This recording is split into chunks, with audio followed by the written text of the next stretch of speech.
வந்து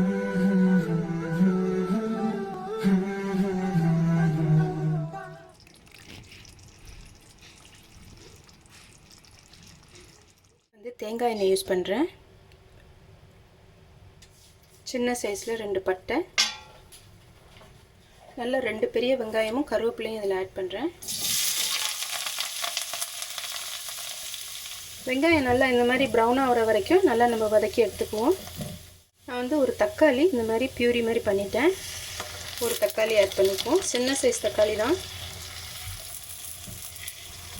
1 table spoon, இன்னொரு 3/4 table spoon அளவுக்கு இஞ்சி பூண்டு ஆட் பண்ணிக்குவோம்.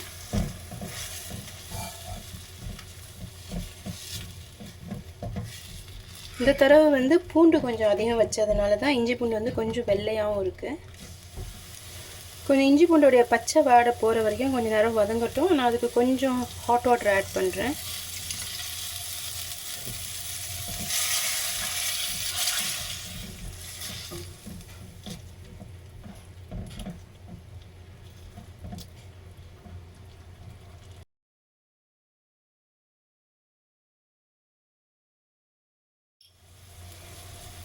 ஒரு டீஸ்பூன் சில்லி பவுடர், 1/2 டீஸ்பூன் மஞ்சள்,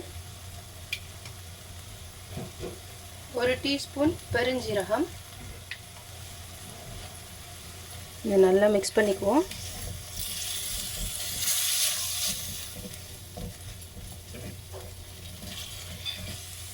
இன்னும் கொஞ்சம் ஹாட் வாட்டர் ஆட் பண்ணிக்குவோம்.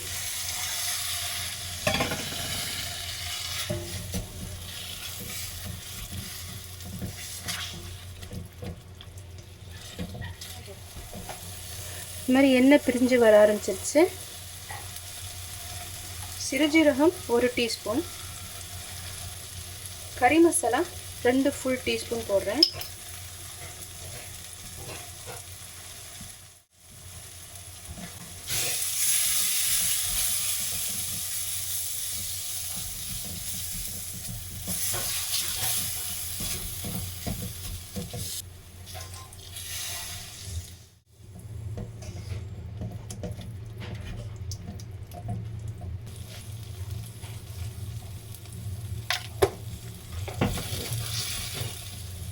இன்னும் கொஞ்சம் ஹாட் வாட்டர் ஆட் பண்ணுவோம்.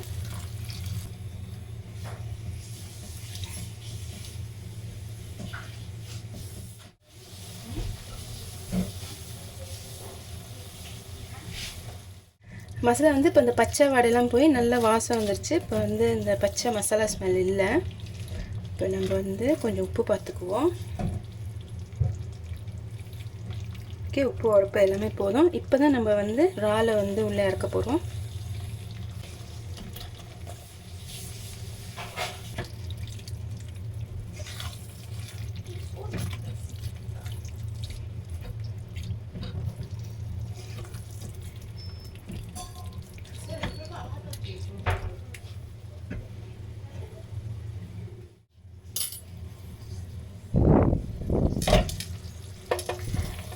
அதில் லைட்டாக ஒரு சின்ன ஸ்டவ் ஒன்று கொடுத்துக்குவோம்.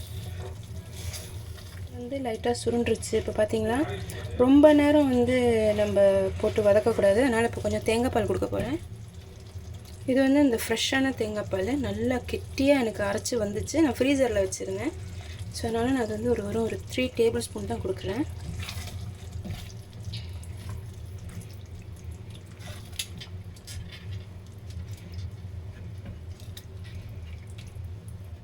ஒரு 1/2 டேபிள் ஸ்பூனுக்கு கருப்பு மிளகு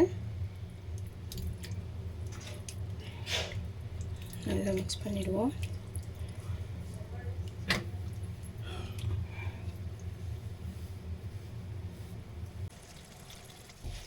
இது மேலே கொஞ்சோன்னு நெய் சேர்க்குறேன். இது ஆப்ஷனல் தான். ஒரு கைப்பிடி அளவுக்கு மல்லிக்கீரை சேர்த்துக்குவோம்.